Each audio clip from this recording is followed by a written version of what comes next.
your life. Hey guys, I'm Sam Schepis from JPS Health and Fitness, and I'm a Bulk ambassador, and this is my brother and business partner Jacob.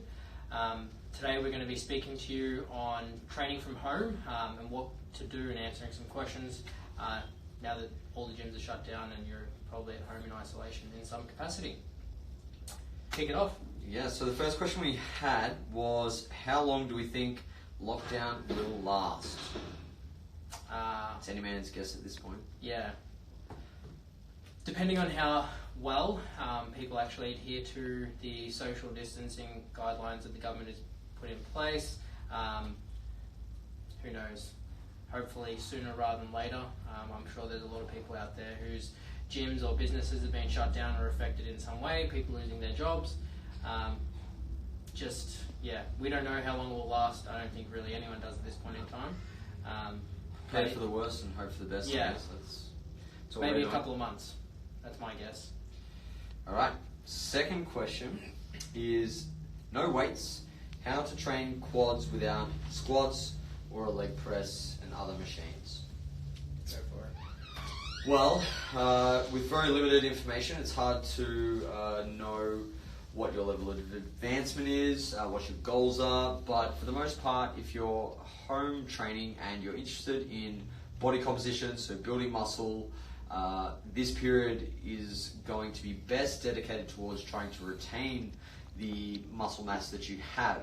And in that case, we can do a fairly decent job at getting a stimulus to retain muscle without much equipment. You simply need to do a few more sets for each body part, and you need to train a little closer to failure, and also training each muscle group a little bit more frequently.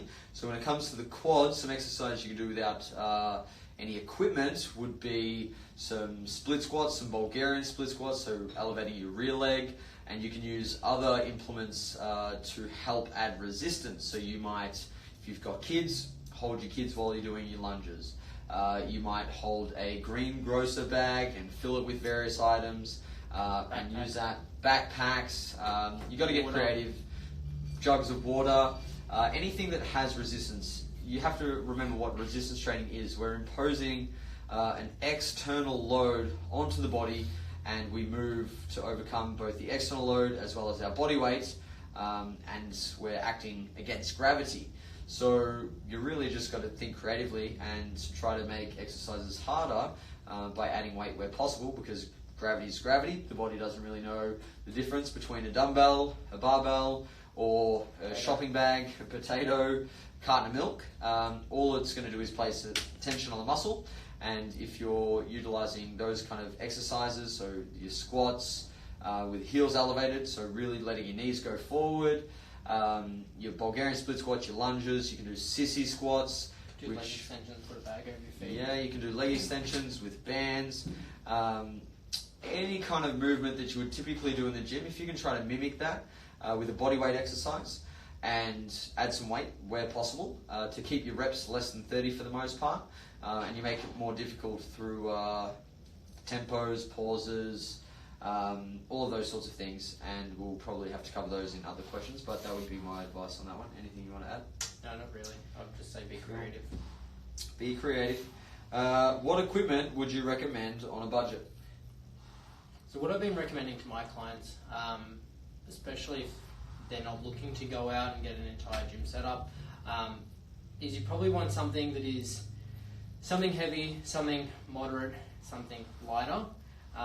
So typically I've been recommending maybe like either one heavy or dumbbell or a kettlebell, something you could do like some lower body movements with. That way you don't have to work to those really high rep ranges that Jacob was talking about, and you can keep things a little bit more moderate. A set of lighter to moderate dumbbells, so you could do things like maybe overhead pressing, some floor pressing, you can do like rows, you could do again like RDLs, like split squats, single arm stuff. And then a lighter set of dumbbells or even resistance bands. Resistance bands can be quite handy. They're very versatile. Yeah, like a light set, depending on your strength and your ability and advancement. Something probably anywhere from 5 to 10, and then maybe the moderate set of dumbbells, maybe like 15 to 20, and then you've got something that's nearly double to 3 times that weight from one item. If you can get your hands on a barbell and you're not paying a lot of money for it, great, because you can do heaps with that. Otherwise, if you're really on a budget and can't find anything, get resistance bands.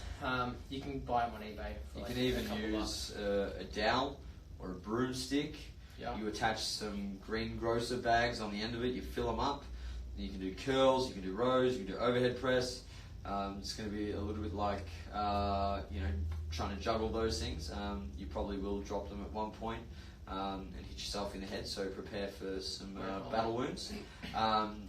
But you can be really creative with getting resistance onto the muscles through these bodyweight exercises. You don't always need equipment.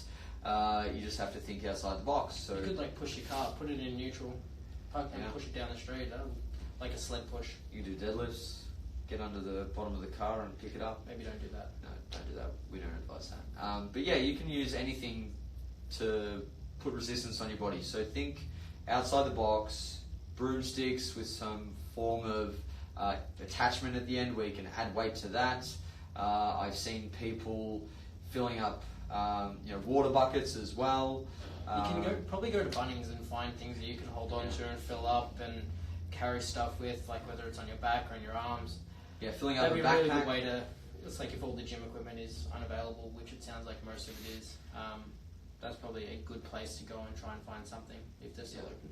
Yeah. So that's that one done. All right. Next question: should you keep dieting for weight loss if you can't train? Good question. No. If you're not training, or training has been somewhat negatively impacted by gyms closing and inavailability of equipment, it would probably be a good time to bring calories up. If you're continuing to diet and you're in, let's say a large deficit and you've been there for a while, you're running the risk of losing muscle mass, and we want to really do our best, as Jacob said earlier, to preserve as much of that as humanly possible with as little access to gyms and resistance training. So now might be a good time to move towards maintenance or slightly out of a deficit, so you're not running at that risk as much. Yeah, that's probably it. Yeah, my thoughts on that are very similar to Sam's. The primary consideration here would be how much of a risk you're at for losing lean body mass, so muscle mass, with not being able to follow your regular training routine.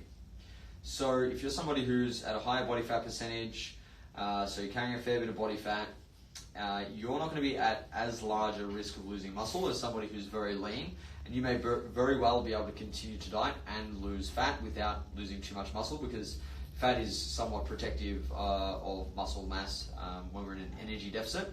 And similarly, if you're an advanced lifter who is going from lifting hundreds of kilos in the gym, or say a leg press, all of a sudden doing bodyweight squats, with not a lot of weight, that's going to be such a large change that you want to do everything you can to avoid catabolic signaling, which is catabolism is basically a process of breaking down complex structures into more simpler structures, and that's what we do when we diet for fat loss, and the goal is obviously to break down fat tissue so that we get leaner.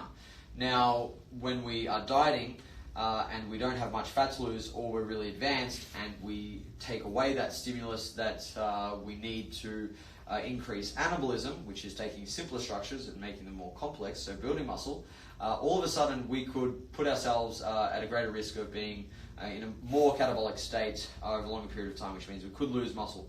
So to minimize the likelihood of being more catabolic than you are anabolic, you probably want to get out of a dieting phase if you're advanced, especially because you're now not getting the same stimulus that you would have otherwise got through your training. So they're the two sort of considerations: level of advancement, how much muscle you have. If you've got a lot of muscle, you're very advanced, you probably don't want to be dieting during this period without a gym. And if you're very lean, somebody who's already going to be at risk of losing muscle if you keep dieting, and now you're training at home, you probably want to go to maintenance calories. If you're obese, carrying a lot of body fat, you could continue dieting, no issues. And if you're a beginner, you don't have a lot of muscle in the first place, so you don't have much to worry about, and training at home is probably going to be a sufficient stimulus to at least retain the muscle you have in a diet, so you could keep dieting. So that's my answer for that. Here as well. Cool. You go. Okay, thoughts on setting up an expensive home gym? Unless it's something that you already wanted to do and was a longer term plan, and you were kind of like just biding your time, waiting for the right moment, and now all of a sudden you have a lot of spare time and need for the home gym, it's probably not worth it. That would be the only case. If it was something that you really wanted to do and training at home made more sense to you, you'll always be limited, I presume, for most people, for 99% of the population, by space. So you'd have to be very selective in the equipment that you're choosing. And then other considerations are that it's like, will you be using that equipment long term? So it's like if you go and buy $5,000 worth of equipment, is it going to sit there and be wasted in 3-4 months time, 6 months time when gyms are back open again? That's for you to answer. But yeah, I think buy what you need to get by for the time being. Because in a couple of months' time, when things open back up, and your friends are back in gyms, and you can go and get that social aspect and kind of that enjoyment that most people get, you'll probably find that that's where you'll be, and all that gym equipment you bought is probably getting wasted. Yeah, so I've been thinking about this one a lot of late, because everybody is now rushing out to buy gym equipment, and that's all well and good. But my concern is that a lot of these people who are decking out their homes with these very expensive gym setups, they're trying to replace the tangible aspect of going to a gym, which is the equipment. And that's all well and good if the only reason that you go to the gym is to train and access the equipment. Now that's the case for some people, and if that is you, then setting up an expensive home gym will be just fine. However, for a lot of other people, going to the gym brings a lot of other intangible aspects to their lives. So, as Sam said, the social connection, getting out of the house, changing environments, the people that they meet, the accountability to somebody else, and the network of people that you have at your facility. So I feel like a lot of people are going to get this equipment, build their home gyms, satisfy that short-term need of not having access to the tangible equipment, but they're going to realize over time that, hey, the gym for me is not just about the equipment and training, it's about much more than that. So I think people need to engage in a little bit of introspection, some self-awareness as to their deep and meaningful reasons why they go to the gym. And I think most people will find that they go to the gym for more than just the equipment and the ability to, train. So that's my answer on that one. That's it. You got a question? Yeah. Only dumbbells up to 10 kilos and some bands. What are your recommendations now that we're training at home? You can go and check out our soon-to-be uploaded home workout video on YouTube. But as Jacob covered earlier, higher reps, more sets, higher frequency, probably not going too far above 30. That's probably more than sufficient. It's like, be creative. There's so many resources out there with like home programs, like different exercises that people are doing with bands and light dumbbells. You just need to make things hard. As hard as possible. Yeah, to make things as hard as possible, you can incorporate, techniques and adjustments to variables such as tempo. So really slowing down the lowering portion of a lift, otherwise known as the eccentric phase. You can add in pauses where you stop and hold a certain part of a lift. So generally when the muscle's stretched and lengthened, or when it's at peak contraction, you can use your bands. You can also use your bands with dumbbells. So for example, if your 10 kilo dumbbells are not heavy enough to keep you under 30 reps on a shoulder press, you can tie a band around the dumbbell, stand on the band, and all of a sudden you've got added resistance. And you can do this for a lot of exercises. So if you were to do a floor press lying on the floor, you have the band around your back, around the dumbbell, and you press. You can do it for rows, you can do it for RDLs, you can do it for nearly every exercise. So you can combine your bands and your dumbbells to really increase the resistance, and that's what we're looking to do. Add difficulty through resistance, through tempos, pauses, You can do pulses as well, so where you bounce like in a certain part of the movement for anywhere from like 1 to 4 pulses, and then come all the way up. All these kind of adjustments to how you execute a movement to make it harder and harder. And I think this is a really good opportunity for people to dial in their technique, focus on their mind-muscle connection, and try to squeeze more out of their training, given that they're not blessed with the luxury of just being able to add weight to increase the difficulty. Like, you really need to think holistically about your training, and also try to just find ways to navigate the challenges you face, and they're going to be unique for most of you. Okay, another question. Can I still train for hypertrophy with just body weight?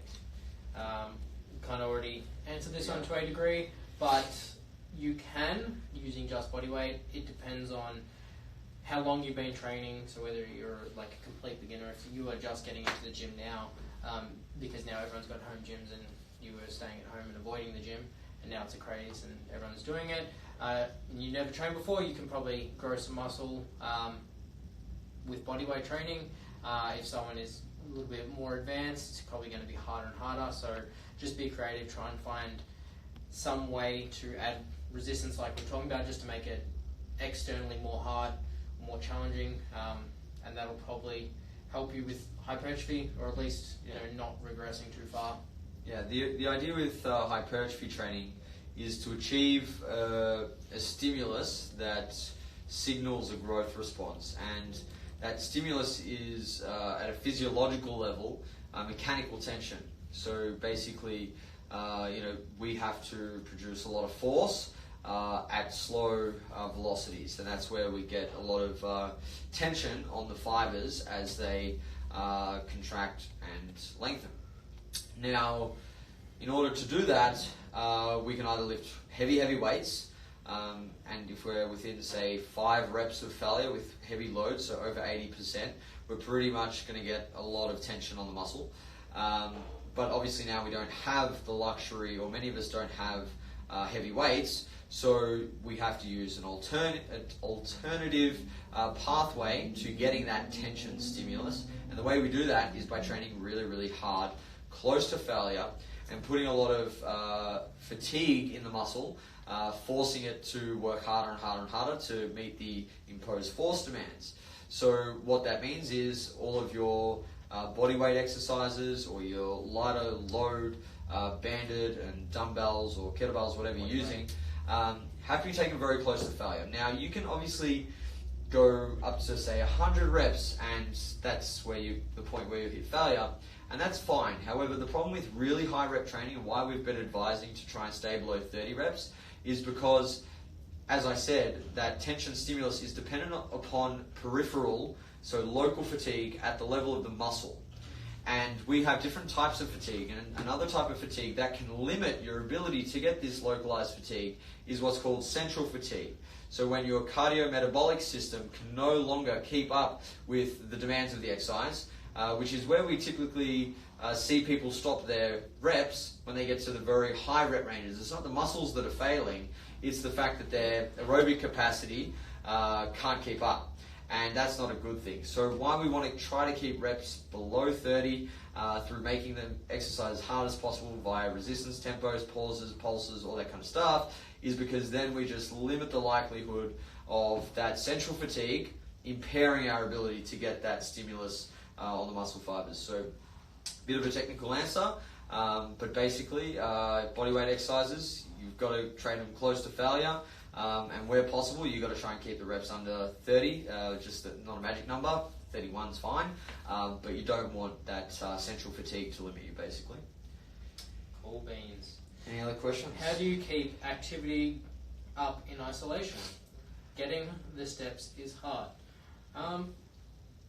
If you've got a partner, call them names. No doubt they will start chasing you and run around. I know you can climb your stairs. Yeah. I've seen a lot of people putting washing detergent on the ground, and skipping is a good one. I don't advise that. Walking around in circles in the backyard, people have been doing that. From what I can understand, it's like even if you're in isolation, you can go out and walk on the streets, at least for now. We're not in complete lockdown for the most part in Australia, So chances are you can go out and go for a walk. Just make sure if you're doing that you're abiding by social distancing, like 1.5 meters. You know, just try not to touch people's hands and faces too much. And I was serious when I recommended skipping. I think that's a very underrated. cool way to stay active, and obviously it feels more purposeful than like running on the spot, because when you run normally you're expecting to go somewhere, whereas when you skip the idea is to stay in one spot. So skipping is good. Bike. I think if you have a push bike, stationary you bike, can pop up the back wheel, put on some bricks or something, and now you have a stationary bike. Yeah, while we don't necessarily recommend like burpees and things like that for like training purposes or to retain muscle mass as part of like a home workout routine, those kind of exercises, they can just like wake you up, burn some calories, and if you're finding that your non-exercise activity thermogenesis, so all of the expenditure that we get through informal sort of subconscious means is starting to drop over the course of being isolated. You know, set a timer on your phone. Every 60 minutes, get up and do 5 minutes worth of burpees, and you know, get back to whatever you're doing. You know, you've just got to, again, think about your situation. If you live in an apartment block, for example, you could go out and just do the flight of stairs. You know, if you live close to a hill, you could go do hill sprints, something like that. If you've got a big backyard, you could do laps in your backyard. Like, you do have to adapt based on your circumstances. You do the beep test if you've got room to do the beep test. You know, and you will have to make up a lot of the drop in like your informal activity through formal means, because obviously you're just going to be confined to a very small space for a while. Next question. Are powerlifters fucked for training? Yes. Well, that's we saw her anyway. Sam just lost his contract with Bulk. I'm happy to step in. Are powerlifters effed for training? There's for a lot of powerlifters, yes, at least for the time being, while there's no means to access, say, the comp-specific equipment, so like squat racks, barbells, especially like comp-specific barbells, you know, bench press, things like that. From a competitive standpoint, there's not a lot of likelihood of immediate competition going ahead. So in the short term, due to the measures that have been imposed, there's a lot of competitions that have been called off, which means that if you had been training, now you may have nothing to train for, or it's like that training is wasted, even though it's not actually. You still might have had productive training, you just don't get to test. But it's a lot harder to build strength with a home gym setup, unless you have barbells and the weights that you would regularly lift if you're a strength athlete or powerlifter. But there's a couple of things I want to say to this point, and firstly is this is a great opportunity to rehab and get on top of any niggles. Powerlifters are notorious for having like a chronic wear and tear, you know, niggles, injuries. So this is a great opportunity to actually do your rehab, to get on top of all of those little aches and pains, to give your joints a bit of a spell, because the connective tissue takes quite a while to recover, and we don't often give it the time that it needs to recover because we train year round. So this period of isolation and obviously lower load training can be used as an active recovery phase, which is super beneficial. I also think for a lot of powerlifters, because they do train in very low rep ranges with heavy loads, and they squat, bench and deadlift year round, they often don't address other fitness qualities that could have delayed benefits to their specific training goals. For example, a lot of powerlifters very aerobically unfit, using this period as part of your 12-month or yearly training plan to improve your aerobic fitness and your muscular endurance through higher rep training can be a great way to then have transfer into your hypertrophy training, meaning that you'll be able to perform more work without fatiguing centrally, as I discussed earlier, which means you get a better hypertrophic stimulus, you build more muscle, and then when you go to your strength training, that bigger muscle relative to its size will be able to produce more force, and hey presto, you're stronger. So I think that powerlifters can use this period to really capitalize on a number of limiting factors, and that's going to be obviously very individual specific. But in saying that, if you were to train for strength right now, it'd be very difficult unless you have a barbell and a bench press and weights up to whatever loads you've been using, because strength is far more specific than hypertrophy.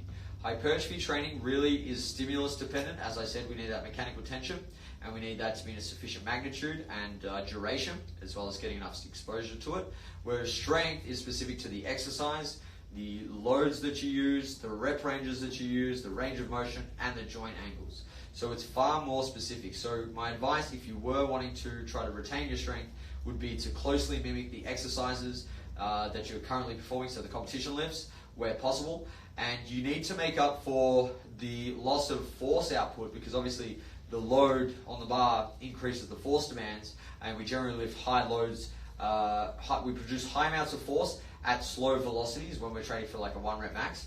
So we need to now train with increased velocities, given that we're producing less force because we have less weight on the bar. So you want to be trying to move as fast as possible, being explosive through these movements. And again, making sure that you don't lose muscle.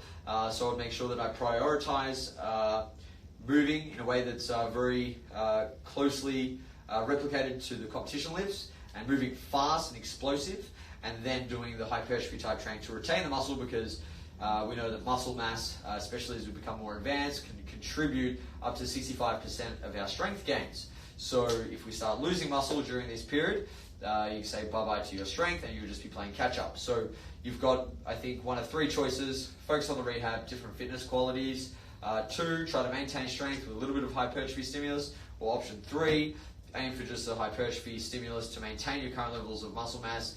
Give up that short-term decrement in strength, which will be mostly neural, so the skill component, not necessarily the morphological, so all of the muscle architecture and things like that, and then just resume your training down the track.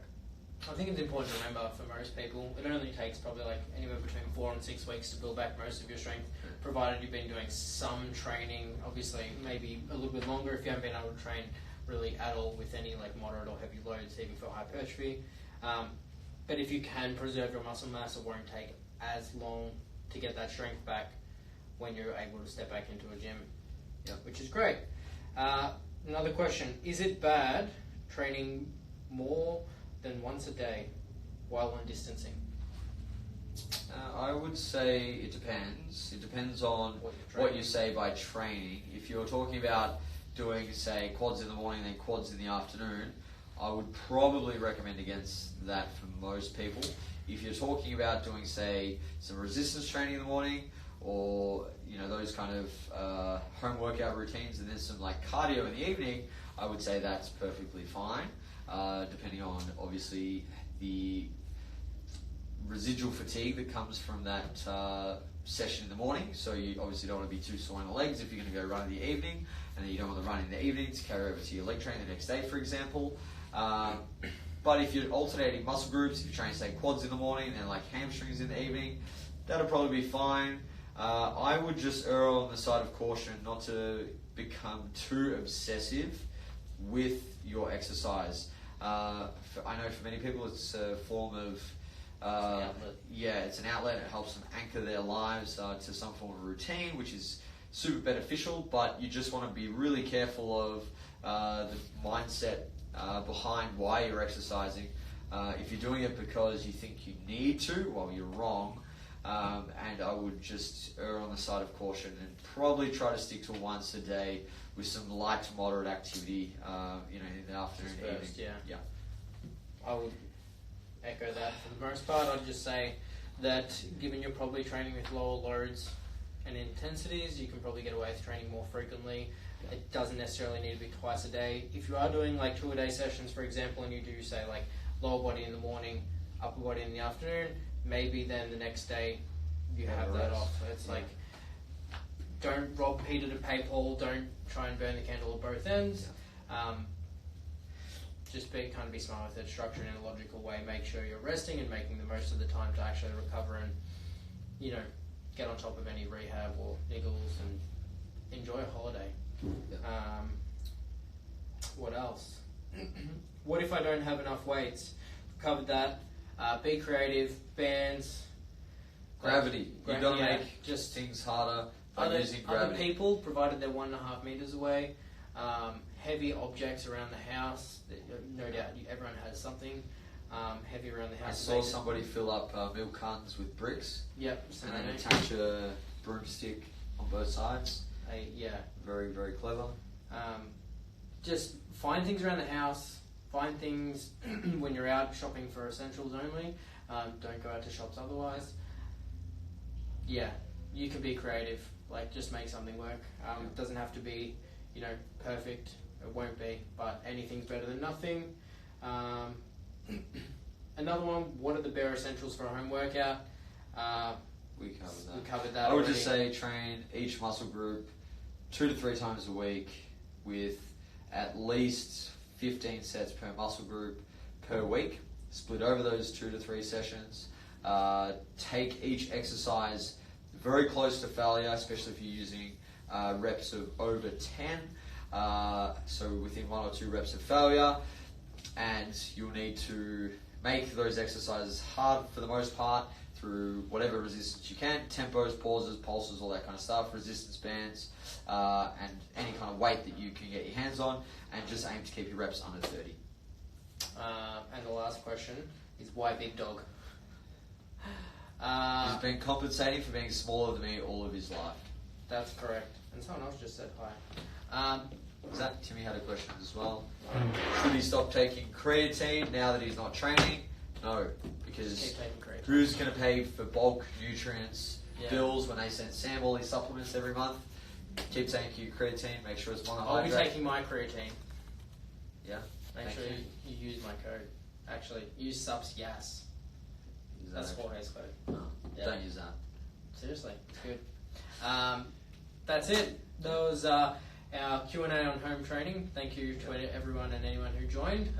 Thank you. Yeah, if you want access to our home training template, I think you just have to go to our website and navigate through there somehow. Links in my bio, your there you bio. go. It's not in my Yeah. bio, it's in his bio. Yeah. Yeah, thank you. Thank If you, you have any guys. questions, feel free to reach out. Adios. Done?